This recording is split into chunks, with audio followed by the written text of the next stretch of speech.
قصيرة على أربعين كوشة هاي إيش يقول واحد استعلاقين ويلي جبر هاي مركي جبرته وحي كسو جدي قويس هانتله صح ويل كان وحي كسو جدي قويس فقري صح نورش هذا اسمه هبون تاي صح يعني هذا حتى غير يسميها إن لبضة تاجرين تيسو السودان مثل لبضة صبول مايا هذا جري هدي قف صبول يقف تاجر اسكو مادان marka waxay noqonaysaa meeshaas maxaa la dhihi jiray jacayl baa imaaday laakiin laba qof oo taajiriin dalna isku keentay joog marka qisadan ku sii waday sax labadan qof jacayl ay isku qaadeen sax laakiin laba qoys oo kala duwan ay ka soo kala jeedaan waa mid qoyskiisa waa sabool kan kalena hanti ayuu leeyahay jacaylkiisa ay u wadeen isku jirayeen maalin maalmaha kamid ah ayaa waxaa maqlay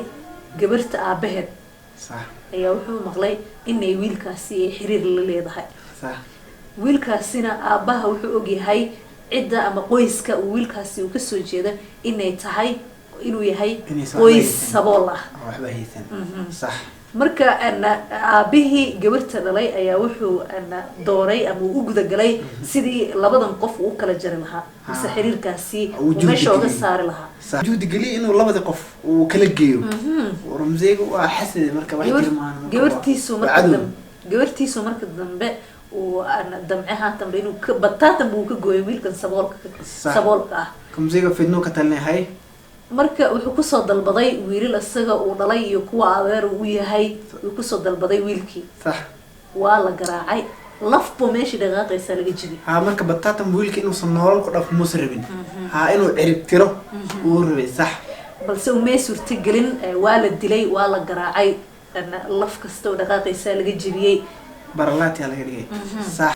ها ويلكي يو إن جبرتي شكل أساس واحد بويلكينا اللي دلي جبرتنا عدة ذي جبت عباد نو كل تليني هاتم بس كده أفتح حرير كاسي صح لقبتي ويل كاسي أنا كويس كسبول كأكسو جيدا أي هذا أنا ويسكو إمادين ويقول من جبرتي أي عرفتي ويلكي اللي دلي وهاتم بلا جراعي وأبهد وكود البضي ولا رهد يوريش كده عذاب هذا يلا صح مركا أن ويسكو إمادين markii gabartay aragtay in saas wiilkii loo diray waa caafimaad waa ka kacay waa caafimaad yani markii uu xaaladaas uu ku jiray ayaa gabartay ay kulmeen hadda aragtay waxa uu sii qaaday jacayl xad dhaaf kii markii hore isku hayeen uu ka sii daran ayaa uu qaaday maadaama iyada ay garatay haatan in wiilka jacaylka iyada uu qabo loo dilay oo sida loo yeelo sida loo gumaaday sax marka way is jeclaadeen sheekadii meesha ka sii wateen wiilkii wuu bogsaday ana in muddo ah ay ku jireen xiriir waa ka dambe markii wiilkii la garaacay haddana waxa magaalada soo gashay oo aabihii haatan uu ka war helay in gabartan iyo wiilkii haddana isku laabteen mar labaad waa ogaaday duqi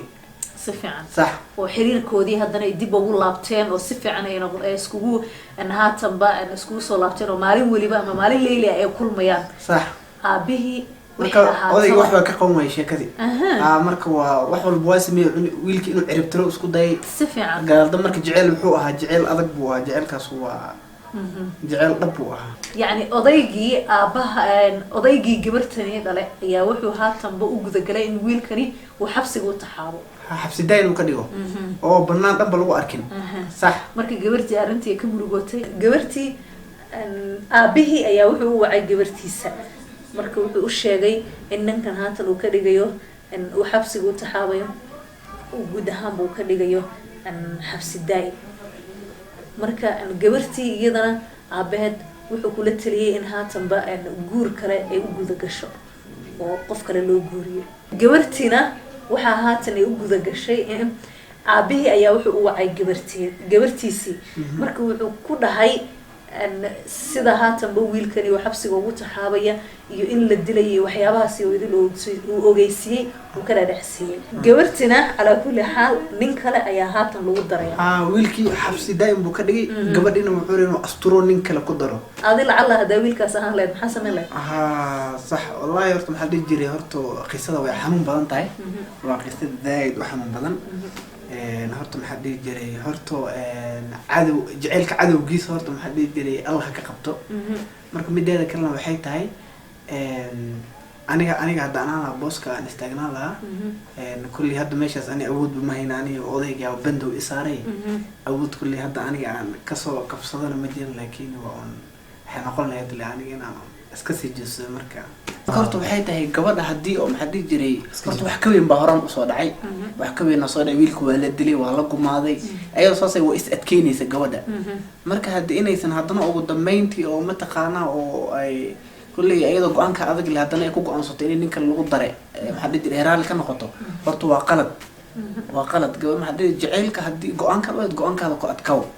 marka wax walba iska haaga markii dambe waan waayahay ra'yigaada sidaas ayuu noqday haatanna waxaan u bandhigaynaa daawadayaasha inay haatanba ay hoos commentiga inagu soo qoraan waxyaabaha haatanba ay ka oran lahaayeen guud ahaan qisadani ee nooga sheekeynaya walaalkay maxamed